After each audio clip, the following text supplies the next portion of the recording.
Hi, welcome to Homegrown Harmony, a mom and daughter sharing their story. So this week we are going to talk about a topic that is a very hot topic. A while ago, I got called a snowflake because I refused to spank my kids. And no, not me. They told me that I was a snowflake. I was raising snowflakes. Either one. So we're going to talk a little bit about spanking. And why I don't do it and why I don't believe in it, some studies behind it, etc., and also emotional regulation and stuff like that. So we will get right into it. So there are some really famous child psychologists and researchers that have talked about this subject. One of them, his name is Alfie Kohn. He has quite a few books on subjects like this. One of them is called Unconditional Parenting, and he, in that book, let me see if I can find the title of the chapter. Let me give you the title of the chapter so you know exactly where we're at. It is... Yes, that is the name of the chapter. Yeah. Exactly. It is called Punitive Damages. And he goes into detail on studies that were done about spanking. And there was a study done with a bunch of kindergartners. And it showed that the kids that were spanked were less likely to be emotionally regulated. And they found that the kids that didn't have spanking were able to deal with issues in school a whole lot better. But he also mentions several other things as far as things that can happen because of spanking. They're more likely to be violent and show similar behaviors, physical aggression and stuff like that when they aren't in the home. So a lot of kids that are spanked actually have more problems in school than those that do not because of the punitive nature of it. And then it's also, you teach your children to behave the way that you teach, the way that you act. Yeah. So if you were using spanking as a way to get what you want, then they in turn learn to hit to get what they want. Right. So those are some of the things that Alfie Kohn talks about in his book. There was also a study done by Harvard. Let me pull that up real quick. Where they did a study of 147 kids, and they actually did MRI assessments, and it found that kids' brains changed when they were spanked. They had an actual difference in their brain chemistry when they were spanked. And it also showed that kids that were spanked could notice certain facial features in people that were similar to the facial features before they were spanked, and they would react to those facial features. So if you had those facial features in your teacher and you just smirk a certain way or do something like that, a child will then react. And having studied a lot of behavior and learning a lot about antecedents, which is the precursor to the behavior, it's interesting to note that the antecedent is what basically makes the behavior happen. And if there is something that triggers that child, it can be a facial feature. And so a lot of kids that recognize those facial features might have a negative behavior because of just that one thing that reminds them of something. Or, for example, the way you raise your hand. There was a time that I was in the kitchen with Kenny, and I don't know what I was doing. I was upset with him, but I wasn't like... And I don't know. I just remember being upset with him about something, and I raised my hand to grab something above the fridge. And he flinched. He physically oh my gosh, he's going to hit me. And I remember thinking, why would he think that? But he's had other individuals in his life that have hit him. And I just realized the way that I had approached him was the way that he had been hit before. And so it was an automatic response for him to go, oh my gosh, I'm going to get hit. Yep. So it is there. There are those things that happen in the neurons that can change in your brain because of things that have happened to you. And there's many, many studies out there of different things. Like the study that you read in your psychology class about the stuffed animal. I've read a lot of things in my psychology class. So, stuffed animals. Wasn't it the monkey and the... Is that the one I'm thinking of? I don't know. Oh, okay. You don't remember what was the point of the study? Like, what did they conclude? It was like the mother monkey was more loving. Yes. Let me explain it. So they did this experiment where they took these monkeys, and some of them were allowed to be with like their mothers, and they were allowed to be fed by their mothers, and then there were some that didn't have mothers, and they had these. I'm trying to remember what it was. Like a doll I think it was, right? Yeah, it's like a doll or stuffed animal thing that was like supposed to look like a monkey, and that that like fake mother was given something to help nourish the child. So the point of the study was to conclude, like, okay, is the dynamic between a mother and child, like, is the reason why there's so much attachment and stuff simply because they're a source of food, or is there more to it? Like what's the purpose behind this? And they found that, so like that fake mother who wasn't able to show any love or affection but was simply there to give like nourishment, like the monkeys reacted totally different. And like the monkeys that didn't have that co-regulation and had that that love and that affection from a actual physical thing, like reacted super violently and like just acted totally different because they weren't getting that love and affection from a parent. Yeah. Versus those who in the experiment did have their mother. And so they found like, okay, mothers aren't just for feeding, there's so much more to it. Yeah. So there's definitely a lot of proof of how a brain can be affected by behavior of a caregiver. So, going on to the next part to this, there's several things that can create emotional regulation in children. It's important to understand the development of a child. Before the age of about 7, kids really don't grasp a lot of the concepts that have to do with if-then type of things. If you do this, then this is going to happen. It's very hard for them to, like, right. They'll start to get it when they're, like, about 5, but it won't really sink in until they're 7 or 8. And they won't have a lot of the, like, intrinsic motivation to have the certain kind of behaviors until they're a little bit older either.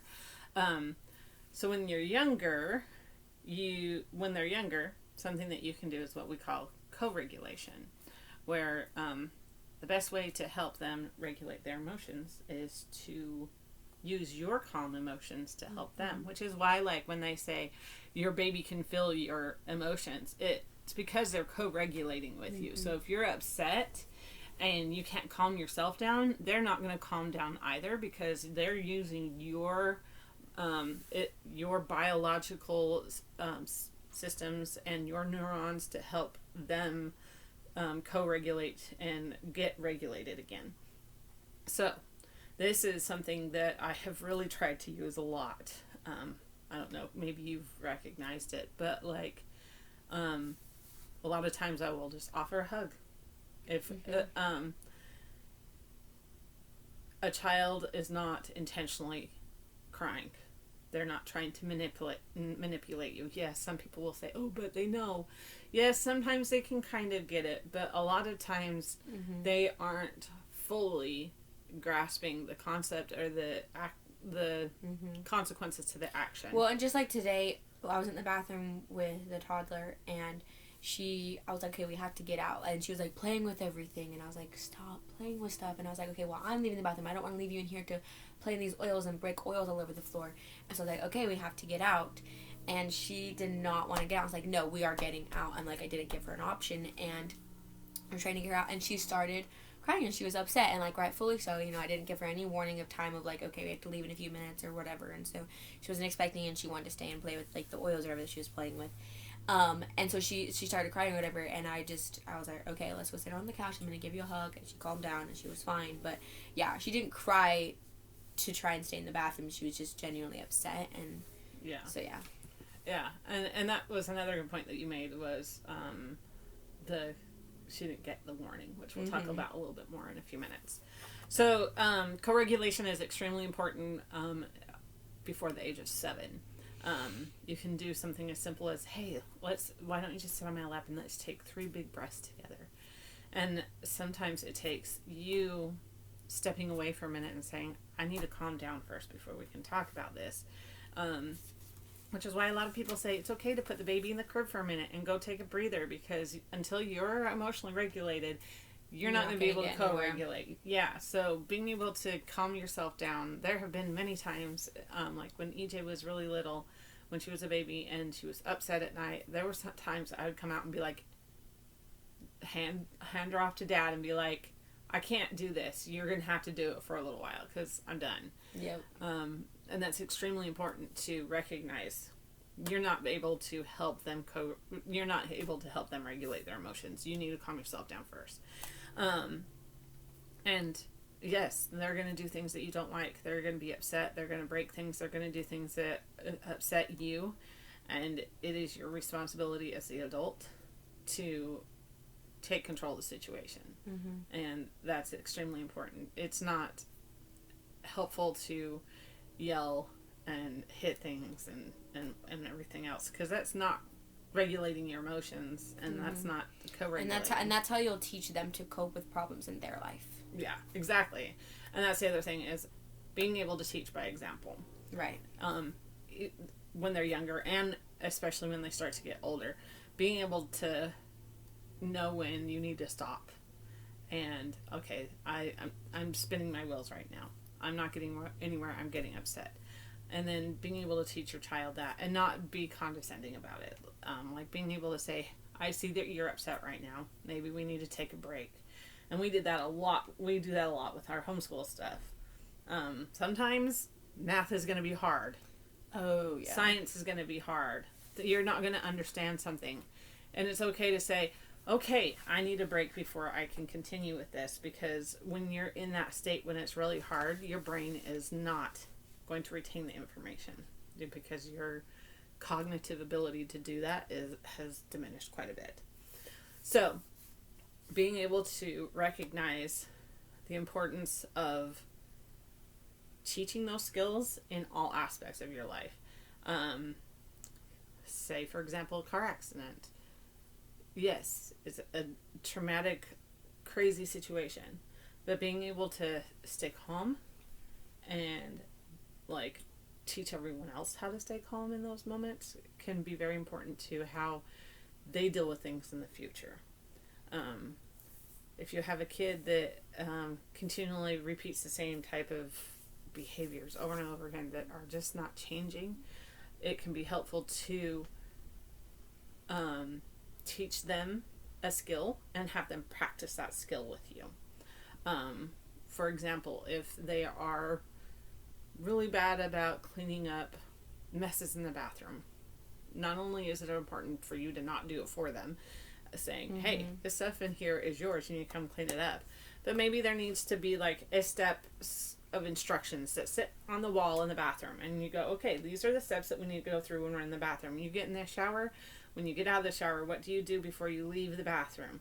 You make sure your clothes are up off the floor, that your towel is put away, that the counter is not a mess, your toothbrush is put away, whatever things that you expect, and make sure that it follows through. There have been several times, ours, I never really felt like that's been a huge problem, but there have been times that I've had to go in and be like, hey, come get your stuff out of the bathroom, put it away where it needs to go, but making sure that it's done in an emotionally safe space. Yeah. In a calm, regulated way. Yeah. Also, adding to that, because I know personally, like, for myself, this has helped me. Like, just this morning, I was thinking, like, the past 2 days, I forgot to take my vitamins, and I was really good about it for, like, a week, 2 weeks, and then the past 2 days, I just haven't done it. I was like, whoa, that's crazy. And I was like, okay, well, what can I do to kind of fix that? Because just saying, like, okay, I have to make sure I take with breakfast isn't helpful, because the past 2 days my breakfast has been kind of wonky and, like, hasn't been a part of my normal, like, consistency and, like, my routine. And so I was like, I went through and I created, like, a visual thing. Like, I've done this so many times. Like, when I was doing my theater, I would have to do presets for my quick change. And one time I forgot one of my things. And it wasn't drastic. Like, I survived, but because I figured out before the show started, so I was able to fix it. But I mentally had to go through, okay, I have to have my shirt, my pants on one hand, hold my shoes, and then hold my, like, head wrap in my other hand. So I had to visually create an image of, okay, I need 2 things hanging on my arm. I need to hold my shoes with my fingers. I need to hold my head wrap in my other hand. That way I'd make sure I had every single piece. And then, like, the other day I was like, okay, these are, like, the 3 things I have to do tomorrow. And I created an acronym in my head. It was HDA, which is actually the acronym for my dance company. So it was, like, really helpful. Like, but I was like, okay, I have to do this. I have to do, I didn't remember what it stood for. I think it was, the H was something, D was practice my dance, and then A was doing something on Amazon, like, that I had to get done or whatever. I think it was, like, my Christmas wish list that I needed to get to use. That way you could order me Christmas presents. And so, like, giving them tips too of, like, okay, like, you have 4 things that you have to do after you take a shower, and create, like, some sort of visual map or some sort of acronym. Like, maybe it's like towel, toothbrush, and counter, TTC, or something like that, you know, can be so incredibly helpful. Because I know for me, like, I've had times where, like, mom has told me, like, okay, you need to make sure you do this, and I keep forgetting over and over again, but being able to find some sort of way to remind myself is very helpful. And if you're able to give that tool to your child, it can keep you from getting upset and them from getting upset. Yeah. And like, yeah, I find it very helpful to, like, have empathy in the situation, because it's much harder when I don't have empathy, because I feel like I come off harsher and not grounded in my approach. And so making sure to have empathy of, okay, this person has been really busy the last 2 days. I need to take that into account when I go to them and talk to them about it. So making sure that you are taking some responsibility for the emotions and the communication that happens can be really helpful in helping your child stay regulated. And then also, like, I've heard from so many different parents and stuff about, like, well, they just, like, purposely, like, they're just ignoring me and they're not following my instructions. And I'm like, no, it is not that at all. Like, I have never once been like, my mom told me to unload the dishes, I'm not gonna do it. Like, I've never done that. It's something that I just forget, and there's no way for me to remember. And so, like, even earlier today, another trick that I had to do is I was like, okay, I'm gonna help Bray. I'm gonna change his laundry while he's at karate. And I'm so bad about saying, okay, I need to change the laundry, and then I forget to change it. And so I left the dryer door open because I knew I'd have to come back in the bathroom and hang up my towel, and I'd see the open dryer and be like, oh, I have to change the laundry. And sure enough, I came and hung up my towel. I almost hit my head on it. And I was like, what is that doing open? Oh, yeah, I have to change the laundry. And so it's like, I didn't purposely, like, forget. It wasn't like, oh, well, Brick has to change the laundry himself. I'm not going to help him. It was, I know I will forget. Let's make it so I can remember. And so just also having that understanding of your kid is not purposely leaving towels on the floor after he takes a shower or leaving toothpaste all over the sink. They just don't understand, especially if they're younger. And I overheard a conversation like a week or 2 ago where this dad was talking to these teenagers, and he was like, I expect my kids by 3 or 4 to understand, like, what's right and wrong, and so then it's very hard and upsetting when, like, they do something wrong when they already know it. And I was like, oh. And I wanted to interject into that conversation and be like, actually, their brain doesn't develop until, like, 7 to understand, like, right and wrong. Like, 7, 8 years old, like, that's when they understand, like, so, like, your kids aren't thinking, oh, this is wrong, I'm going to do it. They genuinely, like, don't understand.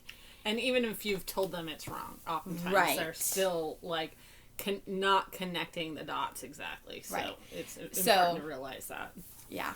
Yeah. Anyway, that was a whole thing. I have so many words I wanted to get at. That's all right. So, yeah, that's kind of some of the thoughts I had. So it's not about raising snowflakes. It's about creating emotional regulation and creating an environment where your child can be emotionally safe. Because if that is the case, you're not going to end up raising a Karen that's going to be on a TikTok losing their mind, hitting a window because they cannot emotionally regulate. Right, which is what those videos are. It's someone that cannot, like, they're just so wrapped up in that emotion they don't know how to cope with the situation. And so parenting is teaching your kids how to cope, and a lot of times it's through what's the word I'm looking for? Empathy? No. Like, they Example? learn how to cope by watching you. Yeah.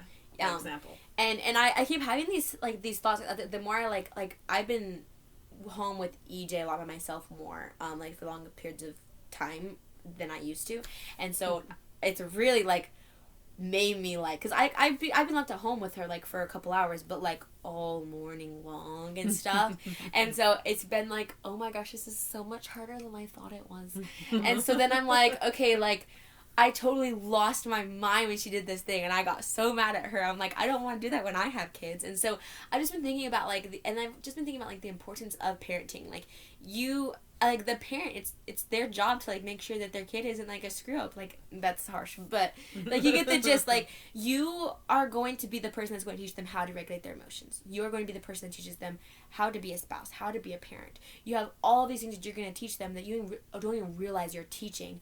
And so I just, with this, like, whole spanking things, and, like, it's, like, yes, that can be an easy option of, like, okay, well, maybe if I hit them, that'll get the message across.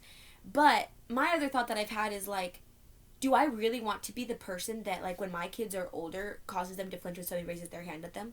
I don't want to be the source of that flinching. I don't want to be, like, I don't want to be the reason that someone has to go to therapy. Like, so it's just, like, there's so much weight to parenthood that, like, I feel like we just, like, I don't know, I'm not an actual parent, so maybe, like, parents do realize how important it is, but I feel like sometimes it's just, like, their actions just don't line up, and I'm like, okay, but you don't realize that in the long run, continuing to do these small little things, it adds up to this big impact, and so it's just, like, yes, in this moment it could be really quick and easy to spank or to do this, this, and this, but what about in the long run? Yeah.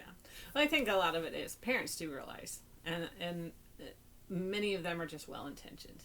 A lot of them, do what they know. Right. And that's the other thing is, when your kids are parents, they'll do what they know, which is what you taught them. Yeah. So what do you want to teach them? Like, how do you want your grandkids to be raised? Mm-hmm. Because you are creating that right now by raising your kids. Yeah. So I think that's about, like, making sure that you recognize the importance of what you portray in the situation. And then, like, I'm trying to think of a good way to, like, wrap that up into one big bundle. Yeah. But it really comes down to emotional regulation. Yep. And teaching your kids how to do that. Yep. And it's not by telling them how to do it. And I hear a lot of people like, well, I rarely ever spank. It's only when it's the worst and they don't listen to me. That's probably the time that you most need to, like, step away and just say, I'm going to calm down. You're going to calm down. We'll come back to this and we'll figure it out together. Yes. When they're older. When they're younger, if you're not calm and you're to the point where you want to spank, you're not calm. And they're not going to get anything out of it.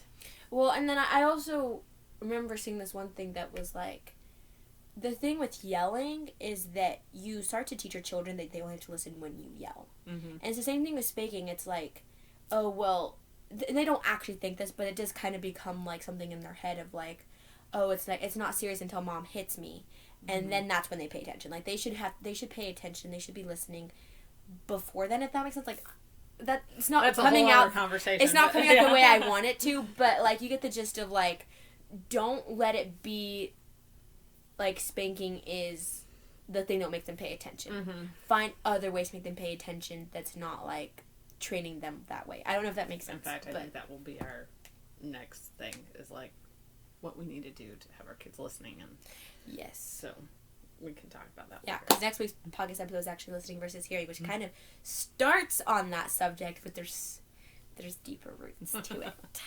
Anyway, so yeah, we'll see y'all next week. All right, bye.